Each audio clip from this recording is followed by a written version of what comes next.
안녕하세요. 힐링 재테크의 메이트라입니다. 이번 시간에는 종부세 때문에 우울하신 분들을 위해서 준비를 했어요. 그래서 종부세 때문에 우울하신 분들만 보시라고 영상을 준비를 했는데요.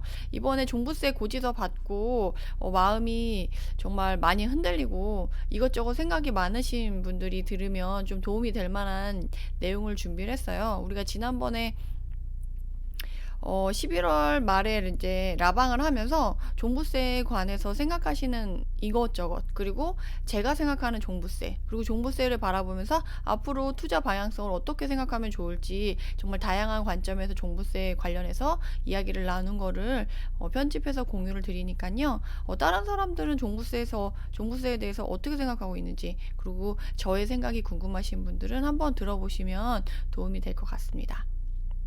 본격적으로 들어가기에 앞서 공지를 하나 드리자면, 현재 메리테라의 투자지역 분석반 신청을 받고 있어요. 그래서 내년 대선 전에 마지막 좀 기회를 갖고 싶다. 지금 내가 투자를 하려고 하는데 대선 전후에서 어떻게 움직이면 좋을지 궁금하신 분들은 한번 들어보시면 많은 도움이 되실 것 같습니다. 메리테라님, 요즘 최고 신경 쓰이시는 일은 무엇일까요? 물건 관리? 물건 관리가 제일 많이 신경 쓰이는 것 같아요. 사실 오늘 종부세 얘기 많이 하자고 막 했잖아요. 종부세 이제 10시 넘었으니까 본격적으로 얘기해도 되겠죠? 우리 종부세 얘기 안 하고 넘어갈 수 없잖아요. 근데 제 종부세가 얼마 나올지 사실 우리가 공시지가 발표되고 나면 알잖아요. 그래가지고 저도 이미 계산을 해서 알고 있었거든요. 그래서 지금 제 여기 옆에 책상에 종부세를 내려고 고지서를 까먹지 않고 내려고, 왜냐면 금액이 크니까 하루라도 늦으면 막 그 납기후 금액이 너무 많이 올라가서 이제 잊지 않고 이제 내려고 요 옆에 놔뒀는데, 또 바로 내긴 또 싫은 거 있잖아요. 돈은 미리미리 우리가 적금을 부어 놓으신 분들도 계시다고 얘기도 들었고, 저도 미리미리 이렇게 준비를 해놨는데 왠지 빨리 내긴 싫어가지고 마지막 날에 내려고 지금 여기 옆에 놔뒀는데, 종부세는 알고 있었는데 막상 또 고지서를 받으니까 또 기분이 이렇게 썩 좋진 않잖아요. 기분이 좀 더럽긴 하더라고요. 근데 종부세가 제 최고의 신경 쓰이는 일은 아닌 것 같아요. 기분은 안 좋을 망정, 제가 최고로 신경 쓰는 건 지금 물건 관리, 그리고 투자반 준비. 제가 1월에 투자지역 분석반 오픈한다고, 제가 이제 설날 전에 오픈해달라고 하셔가지고, 대선 전에 한번 만약에 사실 분들 있으면 마지막 한번 도움을 좀 드릴 수 있으면 좋겠다 싶어가지고, 대선 전에는 한번 무조건 준비를 해야지 하고 있었는데, 이제 설날 전에 해달라고 하시는 분들이 많으셔서 설날 전에는 하려고 지금 1월에 오픈 준비를 하고 있는데, 그러니까 그것 때문에 오히려 신경이 많이 쓰인 건데, 제 물건 관리랑 이제 투자반, 워낙 투자반은 준비할 때 이제 공부를 또 새로 해야 되고 지역도 골라야 되다 보니까 사실 저의 가장 신경 쓰이는 일은 그 두 가지인 것 같아요. 아휴, 정말 투자반 할 때마다 생각이 드는 건데, 이거를 해야 되나 말아야 되나 너무 힘들어서 항상 고민이 돼요. 그리고 이제 제가 뭐 신이 아닌 이상 다 알 수는 없기 때문에 제가 생각하는 거를 공유해 드린다는 생각으로 하는데, 그게 이제 여러분들에게 어떻게 받아들이고 어떻게 영향력을 미칠지 저도 항상 노심초사하는 터라 항상 그게 제일 걱정인 것 같아요. 상위 2%만 낸다는 거 거짓말 같아요. 이게 상위 2%, 이거 뉴스 못 보셨나 봐요. 상위 2%가 아니고 그 집을 가진 사람들 중에 2%만 종부세를 냈다는 거였어요, 정부의 발표는. 그리고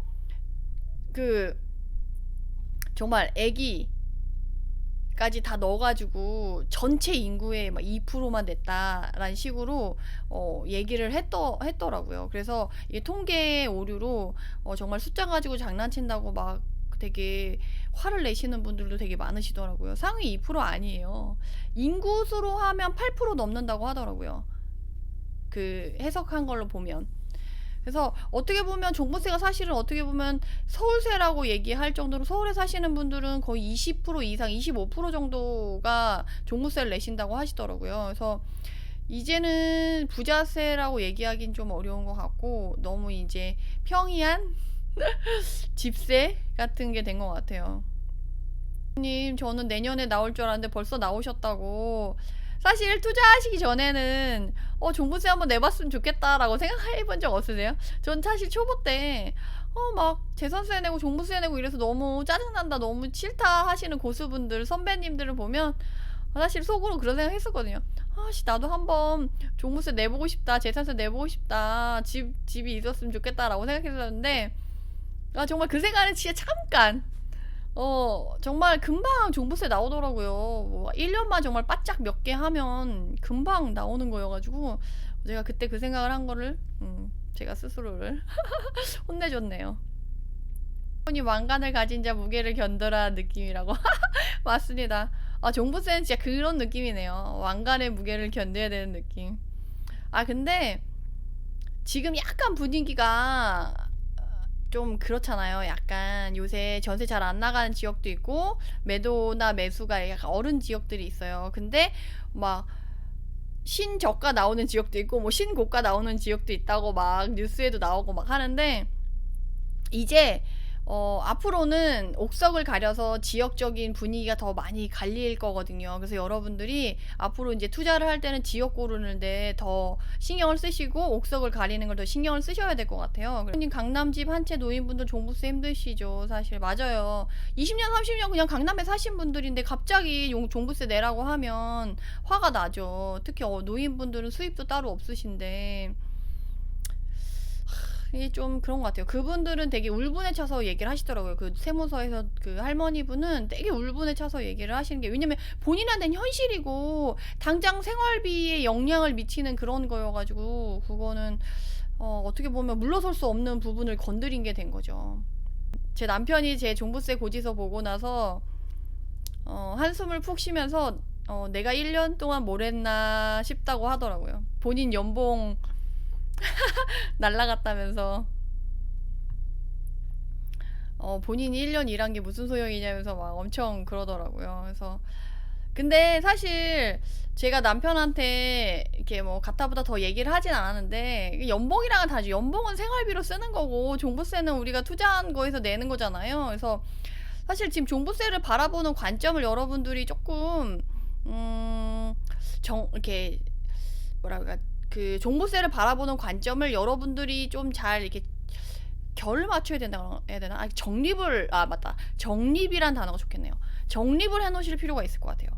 종부세는 물론 이제 양도세처럼 벌어놓은 거를 내는 게 아니라서 당장 우리가 갖고 있는 돈에서 내야 돼서 그게 좀 부담이 되긴 하는데, 종부세도 어떻게 보면 양도세를 미리 땡겨서, 그러니까 양도세에서 이제는 보유세가 양도세의 일부라고 생각해야 되는 것 같아요. 내가 만약에 1,000만 원을 벌었다. 그럼 양도세 얼마 내고 종부세 얼마 내고 얼마 남았다라고 이제 순이익을 계산할 때 이제 거기에도 다 포함을 시켜야 되는 그런 거라서 이제 양도세의 일부로 생각해야 되지 않을까 싶어요. 다만 양도세는 이제 팔고 나서 내는 건데 이거는 이제 보유 중에 내는 거라서 세금적인 약간 카테고리는 다르지만 우리가 이제 순이익이나 이익을 계산할 때는 이제 그렇게 정립을 해서 기억을 해야지, 안 그런다고 하면 이 종부세의 금액만 보고 아니면 종부세에 대한 무게감만 보고 투자의 관점을 바라본다고 하면 사실 투자하기 싫어질 것 같아요. 이번에 저도 사실 종부세 고지서를 받고 나서 현타가 왔다고 해야 되나? 다들 그러셨을 것 같아. 현타 오셨을 것 같아요. 짜증나. 진짜 이게 실화야? 이렇게 좀 부정이 되다가 나중에는 인정하게 되고 이게 뭔가 싶다가 우울해지고 받아들이게 되고, 그럼 이걸 어떻게 바라봐야 되는지 이제 건설적인 생각을 하게 돼서 이제 승화를 하게 되는 과정을 겪어야 되지 않을까 싶어요. 제가 사실은 최근에 또 일이 있어서 세무서를 갔다 왔거든요. 근데 거기에 민원인 분이 약간 할머니, 저한테는 약간 할머니라고 하긴 좀 그런데 조금 저보다 어리신 분들이 봤을 때는 이제 할머니라고 생각되시는 분이 세무서 민원실에서 막 소리를 지르고 계시더라고요. 자기가 작년에는 종부세를 안 냈는데 올해는 몇백이 나왔다면서, 내가 벌이도 없는데 이렇게 세금을 갑자기 내라고 하면 어떻게 하냐면서, 내가 집값을 올려달라고 한 것도 아니고 내가 올린 것도 아닌데 왜 이런 피해를 봐야 되냐면서 막 민원을 제기하고 계시더라고요. 근데 사실 세무서 직원분들도 본인이 올린 게 아니잖아요. 그래서 그냥 일을 하는 거지. 그래서 그 민원을 제기하시는 할머니도 본인 잘못이 아니고, 그 세무서 직원도 본인 잘못이 아닌데 두 피해자가 만나가지고 서로한테 이렇게 하는 걸 보니까 되게 씁쓸하더라고요. 그래서 참 이게 뭔 일인가, 진짜 이게 되게 멀리 있지 않고 지금 현실이구나라는 생각이 들더라고요. 아휴, 그래서 어쨌든 우울하다는 거. 근데 종부세는 관점을 그렇게 보셔야 될 것 같아요. 내가 이제는 투자를 했을 때 양도세와 같이 세금의 일환으로 생각해서 순수익에서 얼마 떼고 내가 수익으로 볼 거냐, 그리고 내가 종부세까지 감안을 했을 때 순수익을 얼마나 가져올 수 있는 물건이냐에 따라서, 더 가져갔을 경우 종부세가 늘어나서 똔똔이 될 것 같다. 그러면 그런 애들은 미리 털어버려야 되는, 리스크 관리 차원에서 털어버려야 되는 옥석을 가리는 기준 중에 하나가 이제 종부세가 됐다라고 생각을 하시면 좋을 것 같아요. 오늘은 이만 마치도록 하고요. 해당 영상이 도움이 되셨다면 구독, 좋아요로 응원 부탁드립니다. 감사합니다.